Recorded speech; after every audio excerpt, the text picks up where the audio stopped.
I'm John Mercurio. Up next on Hotline TV, President Bush marked yesterday's anniversary with a plea for more patience, saying success is possible, but it will take months, not days or weeks.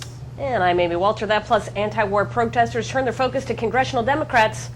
What lessons have they learned from Pelosi's lawn, John? Apparently the sprinklers go off at 3 a.m. That's next on Hotline TV. Woo! We see parents who dream big, of honor students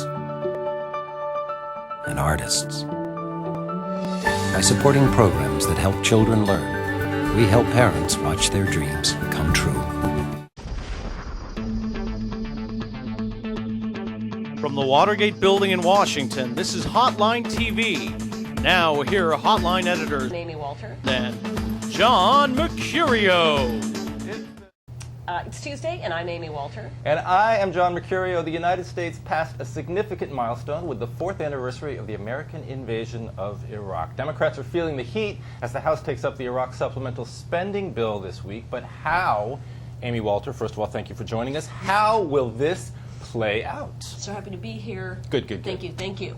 How will this play out? Well, yes, the focus right now is on congressional Democrats, and will they have a unified plan? How many votes are they going to get fundamentally on the ultimate bill? But the bottom line is the heat's still on the president, the heat's still on Republicans, and the focus is still on the presidential candidates and what they're going to do with this war. So that, first of all, there aren't enough Democratic votes out there to do something that would imperil more moderate or conservative Democrats in the next election. They don't have 218 liberal votes, for example. So I think that's at least helpful if you're a conservative or a moderate worried that your party might push a little too far over the edge. Right.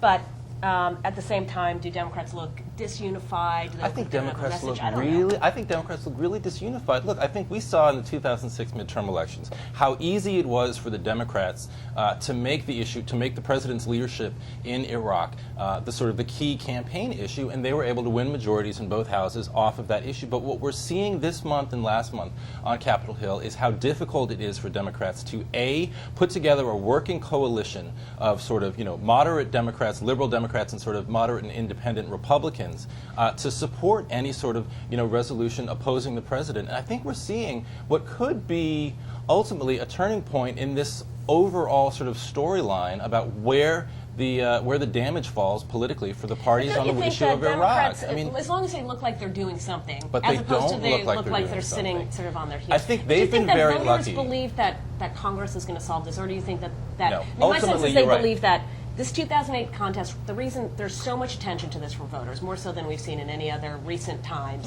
is that they've sort of put the pause button on the Bush presidency. They're done. They're moving on. They want to see what Hillary Clinton, Barack Obama, John McCain, John Edwards, Rudy Giuliani feel about the war. Right. I think that's very more true. So than the House. I think that's very true. But look, I think that ultimately people elected the Democrats in 2006 to do something about the war in Iraq. So that in some senses, they are watching the Democrats to see what they're going to be able to do. People would be looking, I think, a lot more closely if we weren't so preoccupied in Washington with the U.S. Attorney scandal, with the Walter Reed scandal, with the Scooter Libby scandal, with so many other sort of clouds hanging over the administration. It's pretty difficult for the Democrats on Capitol Hill, for good or bad, to get any sort of attention whatsoever, which I think ultimately ends up being a net benefit for them because they're really not able at this point to do much. So it's a lesson then, as long as they don't screw up, though, even if they don't do anything significant, that's a victory. That's a victory. But I think ultimately they're learning the lesson that it's a lot harder, it's a lot easier, frankly, to criticize the administration and to criticize the leadership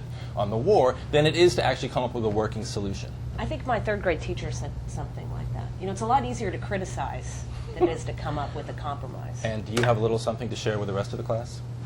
Right. I didn't bring extra snacks. I'm sorry. All right, that'll do it for today. We'll see you tomorrow on Hotline TV.